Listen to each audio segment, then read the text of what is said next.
Reunidos aqui, mais uma vez para louvar a Deus, e uma alegria quando nós vemos as coisas indo e funcionando bem. Mas Jerusalém, aqui com a Cirema aqui com a gente, né? Uma alegria, né? Também alegria, a irmã Jerusalém, né? Algumas irmãos já devem estar sabendo que a irmã Jerusalém está melhor, graças a Deus. A doutora já parece que liberou para ela andar, não é isso? Já está restabelecendo-se devagarinho. Isso é muito bom quando a gente vê as pessoas trabalhando e cantando bem, por exemplo, como foi agora. O negócio está ficando bom, hein? Vamos ser contratados aí para cantar no Teatro Municipal, hein? O negócio está ficando bom. O pessoal aí no piano, Dudu, cadê o Dudu? Tá ali, né? O pessoal da guitarra, o Glauco, Bruno, né? Manuzinho ali no baixo, né? Ele gosta de tocar baixo porque ele é baixo, né? O Cássio também na bateria. O pessoal está mandando bem, o pessoal da voz cantando muito, né? Isso é para a honra e glória do nosso Deus, né? Muito bem. Semana passada nós fizemos uma dinâmica aqui. Os irmãos que estavam presentes lembram, não lembram? Né? Eu circulei no meio da igreja. Hoje eu ia fazer outra, sabia, irmã Lia? Acompanhou, né? Hoje eu ia fazer uma outra, mas vou deixar essa para outro dia, né? Para dar sequência ao nosso estudo. Mas eu não ia ficar andando dentro da igreja, não. Eu ia ficar aqui quietinho, só observando a reação. Eu não vou falar o que para não estragar a surpresa. Vou trazer outro dia. Não. Vocês vão ver como é bacana. Bom, o assunto ainda continua. Semana passada nós falamos questão, quem lembra a palavra-chave do semana passada, domingo?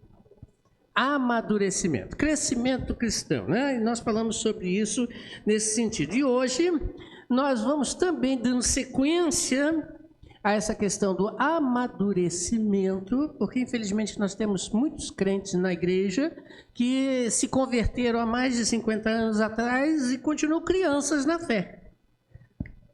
Continuam ainda como crianças na fé. Nós precisamos amadurecer, crescer, desenvolver. Aliás, a Bíblia nos orienta a nós crescermos, a chegar à estatura de quem? De varão perfeito, à imagem de nosso Senhor Jesus Cristo. Isso aí você tem que fazer, irmão.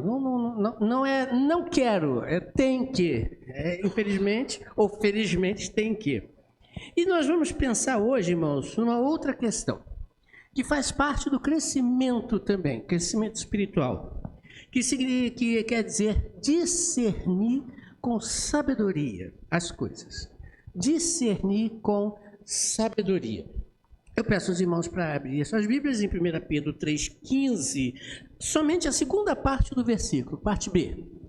1 Pedro 3,15, a segunda parte do versículo. Diz assim então Pedro, na sua carta: estejam sempre preparados. Não é de vez em quando preparado, mas sempre preparados para responder a qualquer pessoa que pedir a razão da esperança que há em vocês. Se alguém chegar para você e perguntar por que você é um batista, você sabe dizer? Se você disser para mim, porque eu cresci na igreja batista, você está errado redondamente. Porque meu pai e minha mãe me levaram, né? É um ambiente gostoso. Continua errado. Porque eu acho... Não interessa o que você acha. Está errado. Está errado. Ok? O que Pedro quer dizer é o seguinte, irmão, preste atenção. Você tem que estar pronto para justificar com razão, com inteligência, porque você segue a Cristo. Não é a igreja. A razão da sua fé e não da sua crença ou da sua religiosidade. É da sua fé. E segundo alguns estudiosos, eu fiz umas pesquisas, o ser humano é o único ser racional. Vocês concordam comigo? Com os entendidos aí da história? O ser humano é o único ser racional. Mas tem um problema. E um big de problema. Nós, apesar de sermos racional e termos essa competência de ser racional, nós somos limitados em usar a nossa racionalidade por vários fatores. É como se você tivesse a possibilidade de fazer tudo e por alguns fatores você diz, não vou fazer, e não sabe por que vai fazer. Nem sabe dizer. Não sei se você está me entendendo. Nós somos racionais. Você pensa, eu penso, nós pensamos. Não vou conjugar o verbo todo porque não tem motivo. Vós pensais. Mas veja bem, nós, infelizmente, como seres racionais, não desempenhamos a nossa racionalidade como deveria, por alguns fatores, por exemplo, culturais. Outros fatores, por exemplo, tradições religiosas, humanas, vãs tradições. Lembra de Jesus Cristo falando para um grupo de pessoas lá naquela época, vocês, com as suas vãs tradições, faziam o quê?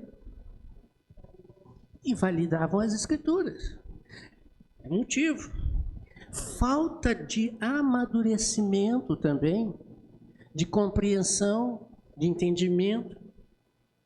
E também, irmãos, por falta de estudo correto da palavra de Deus. Por falta de estudo correto da palavra de Deus. Vou dar uma péssima notícia para você agora.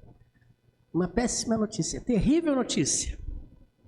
A terrível notícia é: não existe na face da terra, e nem mesmo o mais sábio que existiu, como Salomão, nenhum homem que saiba perfeitamente a palavra de Deus. Não existe. Não existe em lugar nenhum. Aliás, por mais que você se aprofunde nas Escrituras, e deve, nós vamos ver isso, você vai chegar a uma conclusão que lá atrás, segundo alguns historiadores, atribuindo a Sócrates a seguinte afirmativa: quanto mais sei, nada sei. Quanto mais eu estudo, mais eu percebo que eu tenho que estudar. Quanto mais me aprofundo, mais eu percebo que estou na superfície e eu preciso me aprofundar mais.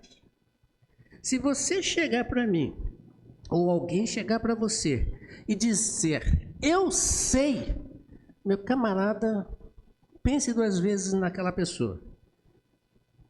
Não é que nós sejamos ignorantes quanto a tudo, não. Você conhece alguma coisa, eu conheço alguma coisa, né? Nós conhecemos alguma coisa e vamos aprendendo. Aliás, a aprendizagem é isso. Na EBD, por exemplo, tem gente que não gosta de EBD, não sei porquê, mas na EBD é um momento maravilhoso de se aprender. E não é se aprender só com o professor, é aprender com aquele que está do lado. Porque sempre alguém tem algo a acrescentar, alguma coisa nova a apresentar. O problema, irmãos, é quando você e eu nos esquecemos que precisamos estudar a palavra e cada vez mais aprender o que a palavra tem. E ter muito cuidado com as falácias da vida. Você sabe o que é uma falácia? Sabe o que é uma falácia? Os intelectuais sabem o que é uma falácia? Falácia é uma mentira com cara de verdade. Falácia é uma mentira com cara de verdade. Vou dar alguns exemplos. Trouxe 4 exemplos. 4 exemplos. Quando os apóstolos morreram, né? Quando não tinha mais apóstolo, todos foram promovidos para a glória, seguiu-se a próxima geração, que é chamado pelos historiadores religiosos como os pais da igreja. Os pais da igreja. E os pais da igreja se viram agora com um problema. Qual o problema? Lê comigo Marcos 16:16. Esse foi um, dois, tiveram vários. Marcos 16:16. Jesus Cristo disse assim, vamos lá. Quem crê e for batizado, é um exemplo, tá? Quem crê e for batizado, será salvo. Mas quem não crê, será condenado. Aí surgiu uma pergunta. E as crianças recém-nascidas? E os pequenininhos de 1 ano? Se eles morrerem antes de chegar à razão e serem batizados, qual vai ser o fim deles espiritualmente? Quem já foi aí de uma outra religião sabe. Qual o fim deles? Purgatório. Não, purgatório não. Pagão. Pagão. Vai morrer pagão. Não é assim que funcionava? Aí eles tiveram a excelente ideia. Vamos fazer o seguinte. Vamos batizar as criancinhas, porque se não for batizada, vai ser condenada, né? O versículo diz que quem crê e for batizado será salvo. Então, vamos pelo menos preservar a idade infantil enquanto a razão não chegar com o batismo. Porque batizando a criança está salva. Quando chegar a razão, a gente faz a confirmação, que alguns chamam de crisma. E então a criança é levada a entender, a crer e a participar da primeira comunhão. Você lembra disso? Quem já participou disso? Ou já ouviu? Isso é uma falácia. Eles pegaram um problema, usaram uma mentira com cara de verdade baseado no texto bíblico. Quem crê e for batizado será. Então a criança, quando... Pronto, crianças batizadas, quando pequenininhas. Percebeu? Com cara de verdade, com texto bíblico e tudo. O segundo exemplo, o tempo passa, né? O tempo passa, as coisas mudam. Chegamos na Idade Média. Na Idade Média, você que estudou bastante sobre isso, você lembra que a igreja proibia o acesso à Bíblia pela população. Só quem poderia ler, estudar e ensinar eram quem? Eram os padres, os papas, as autoridades religiosas. Idade Média. Por que eles chegaram a essa conclusão? Baseado nesse texto, 2 Pedro 1, 19 a 21. Olha só, lê comigo. Assim temos ainda mais firme as palavras dos profetas, e vocês farão bem se nela prestarem atenção. Isso lembra tradições orais. Você já ouviu falar que eles dão muito valor à tradição oral? Baseado nesse versículo. Como uma lâmpada que brilha em um lugar escuro, até que o dia clareie e a estrela da manhã nasça no coração de vocês. Antes de mais nada, sabe que nenhuma profecia da Escritura é de particular interpretação, ou seja, você não pode ter a sua interpretação, então você não pode ler. Você tem que ter uma interpretação única, não pode estudar a Bíblia. Pois jamais a profecia teve origem na vontade humana, mas homens falaram da parte de Deus, guiados pelo Espírito Santo. Ou seja, homens que são guiados pelo Espírito Santo. Quem são eles? O clero, os padres. Juntou tradição, juntou você não pode estudar, porque você não pode ter uma interpretação, e só ouvir e aprender o que o clero vai ensinar. Percebeu? Uma falácia, baseado num texto bíblico, da cara de verdade. Isso é uma falácia.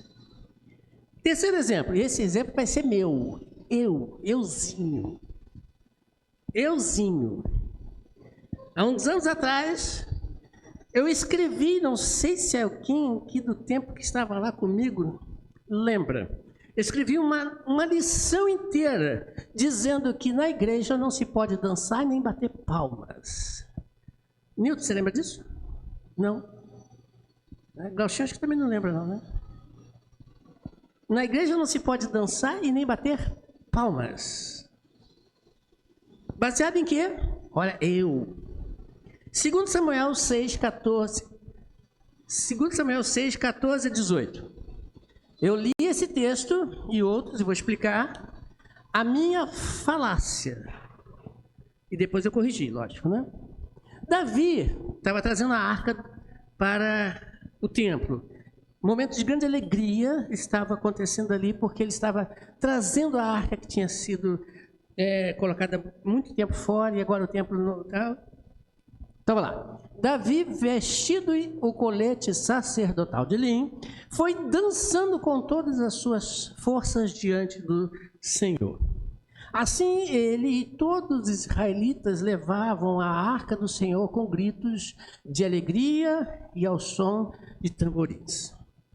Aconteceu que, entrando a arca do Senhor na cidade de Davi, Mical, filha de Saul, observava de uma janela. Ao ver o rei Davi dançando, saltando e dançando diante do Senhor, ela o desprezou em seu coração. Eles trouxeram a arca do Senhor e a colocaram na tenda que Davi lhe havia preparado. Então, Davi ofereceu holocaustos e ofertas de comunhão diante do Senhor. Depois de oferecer os holocaustos e ofertas de comunhão, Davi abençoou o povo em nome do Senhor dos Exércitos. Parei aí. Fiz um estudo. Baseados em tradições judaicas, quem se alegrava com danças, pulando e aplaudindo também, somente as mulheres. Somente as mulheres. Era uma recepção que elas faziam quando os homens voltavam da guerra vitoriosos. Ali expressa realmente uma vitória de uma guerra. A arca estava longe, fora da cidade de Davi, fora do tabernáculo, né, fora da tenda do encontro. Então Davi trouxe. Grande alegria faz Davi, dançando na presença do Senhor. E aí Davi, Mical, né, esposa de Davi, que conhecia isso, olha para Davi, meu Deus, meu marido dando de mulher,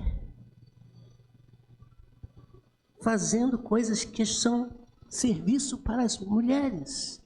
Ela despreza ele no seu coração. Aí eu peguei isso tudo, juntei tudo e botei num bolo só e falei, tá vendo? Por isso que nós não devemos fazer isso.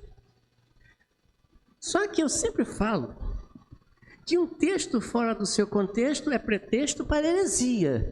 É uma falácia. É um ensinamento que é falso com cara de verdade. Aí até que um belo dia eu peguei e li o texto todo. Seguindo, acompanhe o texto. Na sequência, dos versículos 19 até o versículo 23. Olha só. E Davi repartiu a todo o povo e a toda a multidão de Israel, desde os homens até as mulheres, a cada um bolo de pão e um bom pedaço de carne e um frasco de vinho. Então retirou-se todo o povo, cada um para sua casa.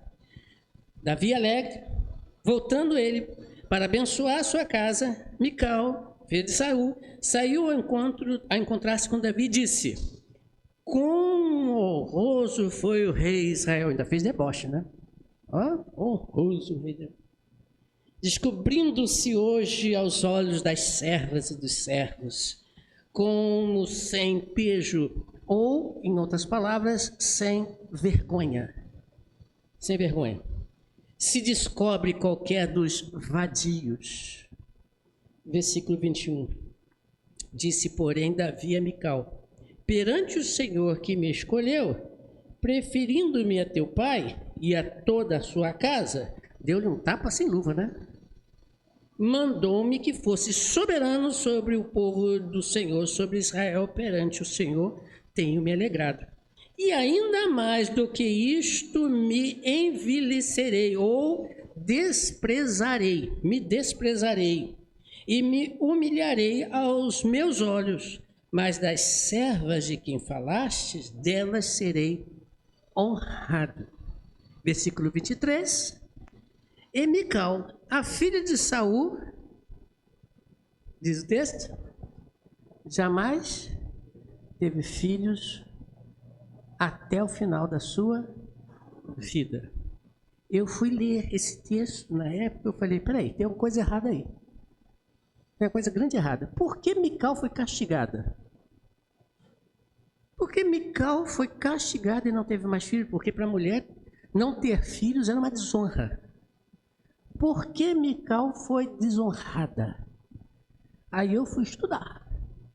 Estudar significa, daqui a pouco vocês vão ver o que eu vou falar mais, não é só eu acho. É pegar a Bíblia, juntar com outros historiadores, outros teólogos, outros comentaristas de nome e até de renomes, né? Podemos dizer assim. O que ele está dizendo? O que ele está dizendo? E fui estudar. Duas coisas apareceram. Primeiro, Davi se negou a Mical. Não deitou-se mais com ela. Deu um tapa na cara dela, vamos dizer assim, no bom sentido, né? O que te interessa? O que você tem que desprezar? Eu sou o rei, tua família nem foi escolhida mais, foi todo mundo mandado embora. Eu fui escolhido por Deus, eu me alegrei diante de Deus, que te interessa? E largou Mical para lá. Essa foi uma das coisas que apareceu. Muito pouco. Mas algumas pessoas comentando isso falaram o seguinte: é impossível isso acontecer, tivesse acontecido. Por quê? Se o marido se nega a sua esposa, ou a sua esposa se nega a seu marido, comete o quê? Quem sabe? Está na Bíblia.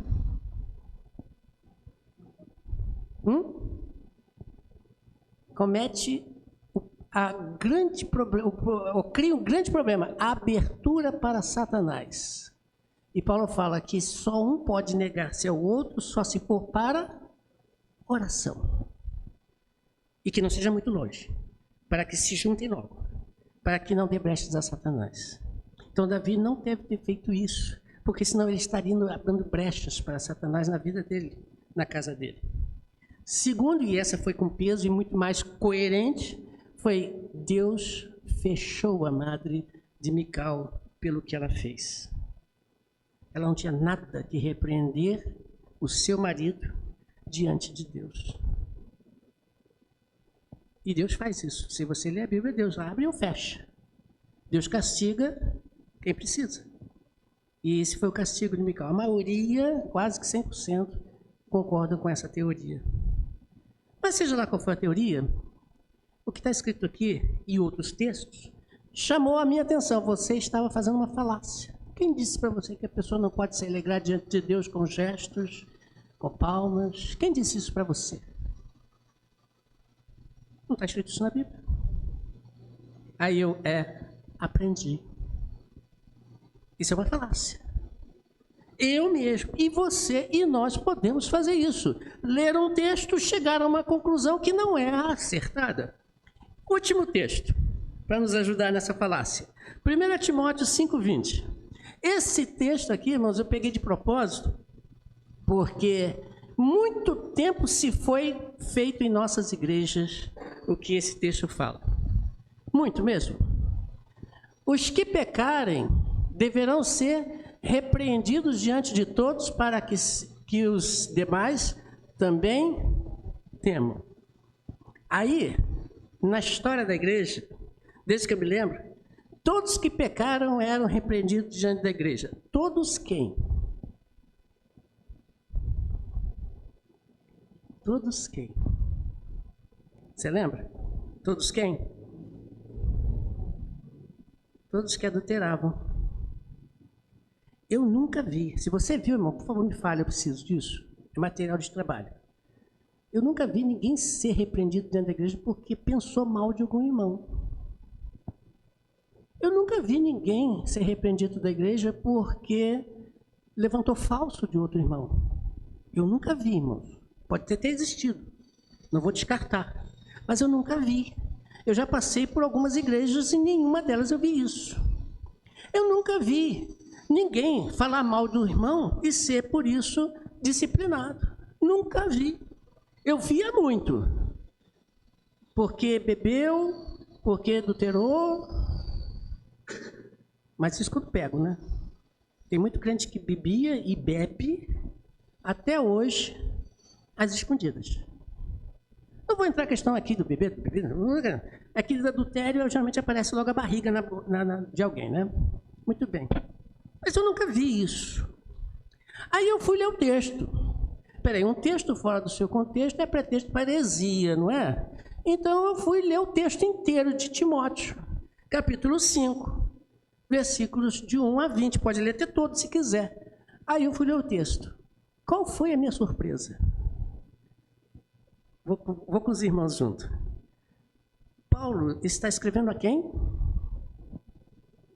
A quem? Não. A Timóteo. Timóteo, vou chegar lá. Mas não se está falando. Ele está escrevendo a pastor Timóteo. Para o pastor Timóteo, vou passar para a igreja. Entendeu, irmão? Mas primeiro, pastor Timóteo. Como Timóteo deveria se comportar como pastor da igreja? O que ele deveria fazer? Pode ler toda a carta de 1ª e 2ª Timóteo. Aí nessa carta, Timóteo vai dando orientações a ele, pastor. É como se hoje falasse assim, pastor Denilson, presta atenção. Pastor Denilson, você é responsável pela Igreja Batista Água Branca. Preste atenção como você tem que fazer. Aí chegou no capítulo 5. No capítulo 5, os primeiros versículos, ele diz, olha, presta atenção. Aos mais velhos, repreendam quem? Você, Timóteo, você, pastor, como a paz. Papais, mais velhos, aos mais velhos. Repreenda-os, corrija-os, instrui-os com respeito. Eles são mais velhos. Aos moços, como irmãos, né, Bruno? Como irmãos. As mais velhas, na sequência, pode acompanhar aí para ver, para não dizer que eu não estou falando besteira. As mais velhas, as idosas, como a mães.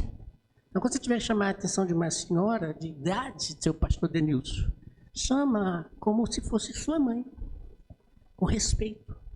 E as mais moças, as mais novas, como a irmãs, com todo respeito. Mas não deixe de chamar a atenção. Quanto às viúvas, Timóteo, ou pastor Denilson, presta atenção. As viúvas mais velhas, a família tome conta, quando for possível. Ensine os filhos, os netos, a assumirem a responsabilidade daquelas que precisam. Aquelas que precisam. As mais novas, que casem. Oriente-as para que casem. Para não ficarem por aí vagueando e falando besteira por aí. Né? O Timóteo vai dando. Aí depois que ele passa das viúvas, ele entra, os irmãos podem acompanhar aí, no versículos 17, se não me falha a memória, aos pastores da igreja. Quanto aos presbíteros, ou seja, pastor Denilson, quanto ao pastor Joni, pastor Marcos, quanto ao pastor Isaías, quanto ao pastor Carlos César, né? Marcos Vinícius, né? Aos pastores que você tem aí contigo, você tenha cuidado para que, se alguma acusação vier contra eles, deles, para você, alguma acusação contra eles, que seja com 2 ou 3 testemunhas, para que realmente se comprove o que está sendo dito. Aliás, ele vai depois, ele fala assim, o pastor ele deve ser de redobrada estima, ou seja, cuidem bem dele porque eles pregam a palavra de Deus. Né? Orientação para que o pastor passasse isso à igreja. Mas a minha intenção aqui é chegar a esse ponto. E aí, se necessário for, repreender eles quem? Que seja na frente de todo mundo. Para que todo mundo quem, aliás? Leia o texto. Todo mundo quem? Dos outros pastores. Eu não vou chegar nunca, chegou o exemplo do pastor Marco Vinícius, eu não vou chegar nunca na frente de todo mundo. Pastor Marco Vinícius, venha cá, você errou nisso aqui, está aqui 2, 3 testemunhas. Nunca. mas vou chegar para ele, se for necessário, para o pastor Johnny, se for necessário, na frente de outros pastores e repreendê-los, porque eles têm uma responsabilidade. Qual a responsabilidade? Está aí Paulo dizendo a Timóteo.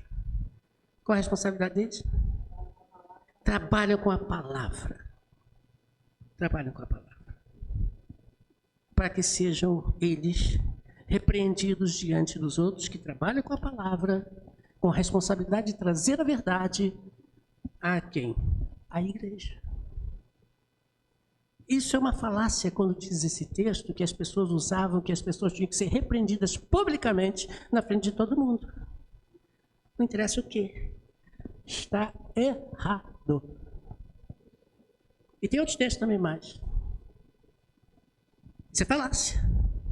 Que parece verdade usando-se um texto. Pois bem. Aí, como é que nós ficamos?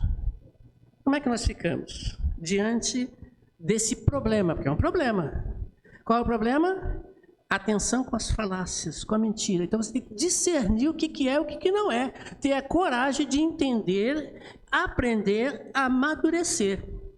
E eu respondo o que você tem que fazer com 4 textos. Primeiro, Josué 1:8. Deus falando a Josué. Ó, Josué, presta atenção, hein? Não deixe de fazer o quê?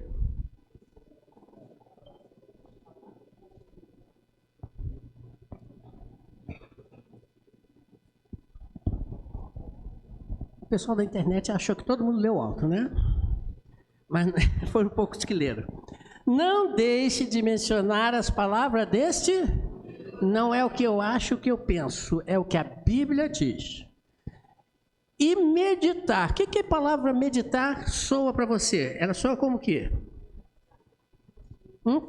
Refletir, pensar, aprender, apreender. E isso quantas vezes por dia? Em outras palavras, 24 horas. Para que você cumpra fielmente tudo o que estão falando para você. É assim? Não, é o que está escrito. Eu digo para os irmãos o seguinte: você tem a mesma Bíblia que eu. Você tem a mesma palavra que eu. Abra, compare-a, estude, medite, sempre. Não buscando respostas que você quer encontrar, mas respostas que a Bíblia tem para dar. Um princípio da interpretação bíblica é o que lá então quer dizer, lá então quando? Quando foi escrito, quando foi colocado, para o aqui e agora.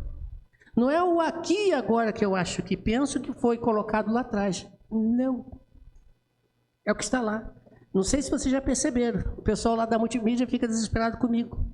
Quando eu chego, está aqui os textos. Eu não me detenho em um texto somente, ou um versículo. Posso até fazê-lo, mas eu vou enriquecê-lo com outros textos, colaborando, corroborando, acrescentando para que o que eu venha falar não seja de mim, mas da palavra. E se você achar algum erro, porque pode acontecer, sou o primeiro a ouvir. Traga para mim.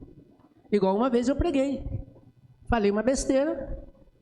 E um irmão, no final do culto, me falou: pastor, acho que o irmão falou uma coisa errada. Eu falei assim: falei, é? O quê? Olha aqui. Aí ele leu o texto. Veja. Aí eu falei: é mesmo, errei. Vou lembrar lá atrás, que eu falei no início do culto: não existe nenhum sábio. Eu não sou sábio. Eu sou igual a vocês. Estamos aprendendo. E sempre vou aprender. Então, o que diz Deus para mim e para você? Medite, estude, aprenda, gaste tempo em estudar a palavra de Deus. Eu tenho certeza, mas certeza absoluta, 100% sem medo de errar, de que tem muita gente aqui que só pega a Bíblia de vez em quando. Aí vai querer dizer que sabe a Bíblia. Acompanhe os outros textos. 1 Tessalonicenses 5:21. Primeira coisa, então, meditar, aprender, estudar, aprofundar-se. Segundo texto, 1 Tessalonicenses 5:21. O que diz Paulo aos crentes de Tessalônica? O que ele diz aí? Não trate com desprezo as profecias, mas ponham à prova todas as coisas e retenha o que é bom. É você que tem que fazer isso, não sou eu. Vamos ler de novo, 20:21. Não trate com desprezo a palavra de Deus, mas ponha à prova todas as coisas. O que é bom. E o que é bom é o que está pautado na Bíblia. E não nas tradições. E não no que pode acontecer. Né? Não. Terceiro, Mateus 7:15-16. Olha só. Você tem a responsabilidade de se apropriar, ser daquilo que é proveitoso para você. Você tem isso, essa responsabilidade de reter tudo que é precioso. A Bíblia é preciosa. E agora, terceiro, tenham cuidado com os falsos profetas. O que é falso profeta, irmãos?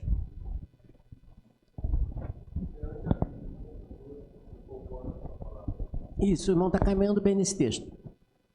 Falso profeta é tudo aquilo que parece, mas não é. De novo, falso é tudo aquilo que parece, mas não é. Falso profeta é aquilo que parece profeta, mas não é profeta. E como você consegue discernir isso? Vamos continuar. Eles vêm a vocês vestidos de peles de ovelhas, mas por dentro são lobos devoradores. Então, veja, já tem um que aí. Continua. Pelos seus frutos os conhecereis. Cuidado para não aplicar esse texto aos crentes, tá? Ele está falando dos falsos profetas. Pelos frutos vocês conhecereis, porque o crente vai produzir uva, o fruto do Espírito. E os falsos profetas vão produzir espinhos. Veja o que diz aí. Alguém colhe uvas, ou seja, fruto da vide, a vida, o fruto do Espírito, de espinheiro? Não. Alguém colhe figo de ervas daninhas? Não. Então o falso profeta sempre vai produzir o quê? Espinhos e ervas daninhas. O que faz um espinho? Machuca, espeta, fura, corta, agride. Então, olha aí, Jesus Cristo está falando, fruto do Espírito, amor, longanimidade, benignidade, bondade, mansidão, temperança. Lembra deles? Paciência. Fruto do falso profeta, espinhos, brigas, dissensões, heresias, dor. Vamos ver daqui a pouquinho outro texto que vai falar mais isso, detalhadamente. Ou seja, frutos, ervas daninhas, sim, esqueci de falar. O que são ervas daninhas? Vamos lá, o que são ervas daninhas?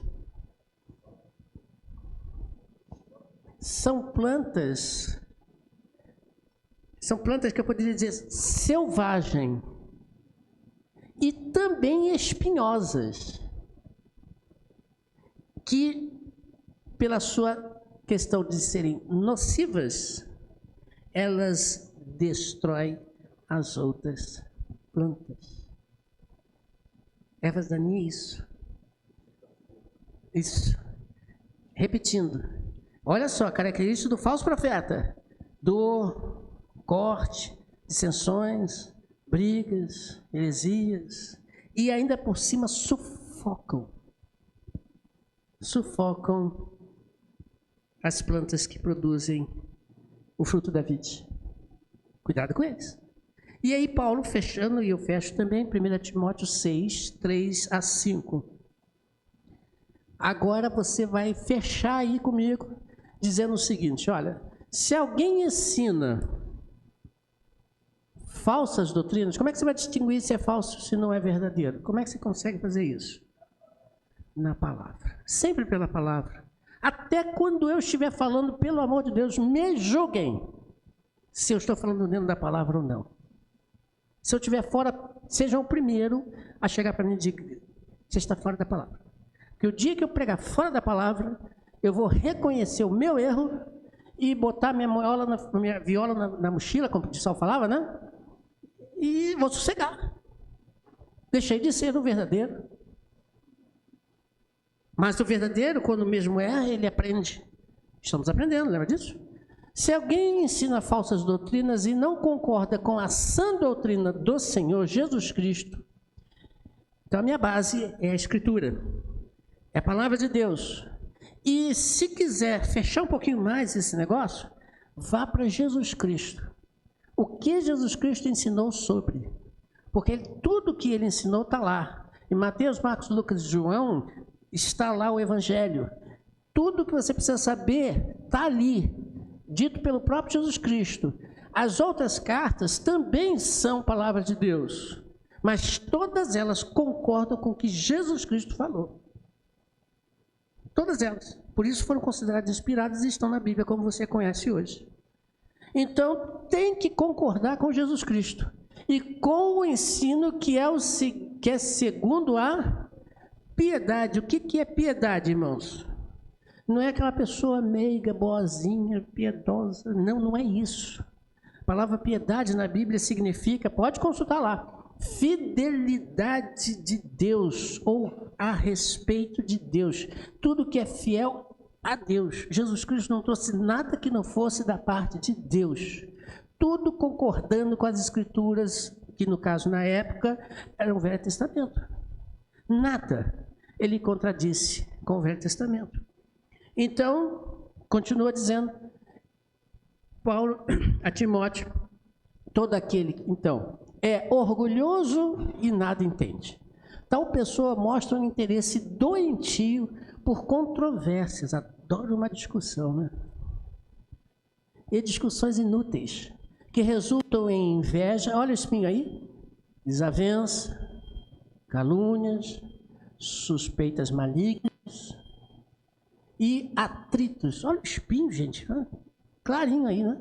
Constante entre aqueles que têm a mente corrompida e que são privados vão sufocando ainda por cima, né? Não querem que todo mundo, e são sufocados por eles mesmos, os quais pensam que a piedade, ou seja, que se refere a Deus, é fonte de...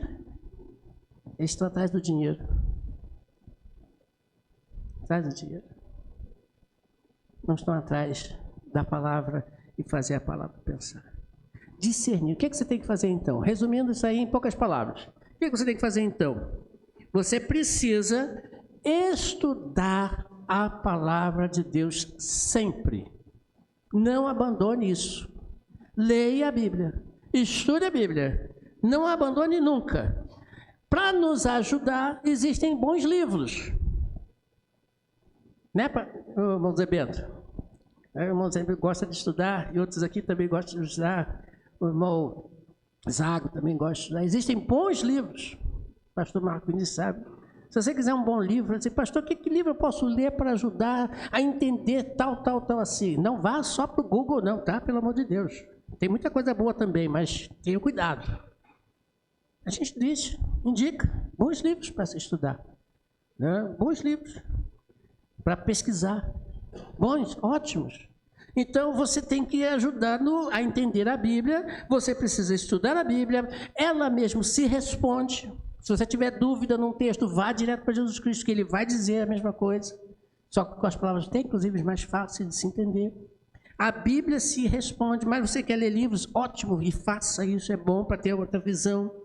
Além disso, cuidado com esses indivíduos que se levantam dizendo profetas, se dizendo enviados de Deus, se dizendo os mensageiros de Deus com a palavra nova e trazendo uma mensagem totalmente distorcida. E não esqueça, o juiz disso tudo é você mesmo. Se quiser ser enganado, não posso fazer nada. Se quiser caminhar atrás de heresias, eu lamento, eu não vou fazer nada. A única coisa que eu posso fazer é alertar. Então, como é que você cresce e amadurece? Como é que você descobre isso tudo? Simples assim. Cuidado com as falácias. E veja, qualquer um pode fazer isso. Eu não falei, mostrei, eu fiz. Eu fiz sem querer. Mas quando depois de estudar, aprendi, reconheci e não tenho vergonha de dizer, eu errei. Aprendi. Né? Sei tudo? Não. Não sei tudo. Aliás, quando alguém chega para mim e fala, pastor, eu preciso tirar uma dúvida, se eu puder responder. Né? Se eu souber. Falou assim, quem já fez essa pergunta para mim, já lembra da resposta. Se eu souber responder. Né? E não seja juiz dos outros. Seja juiz de você mesmo. Para que você possa analisar se você também não é e ou não está agindo como um falso profeta ou se deixando levar por um falso profeta. Quem são os falsos profetas? Aquele que faz, prega, ensina tudo que é contra Deus com aparência de verdade. Usando até a Bíblia. Usando até a Bíblia. Cuidado. Sejam sábios. Amadureçam. Cresçam. Não deixe ninguém desvie você. Porque isso depende de muitas coisas, inclusive para o futuro, para o bem da nossa igreja. Amém, irmãos?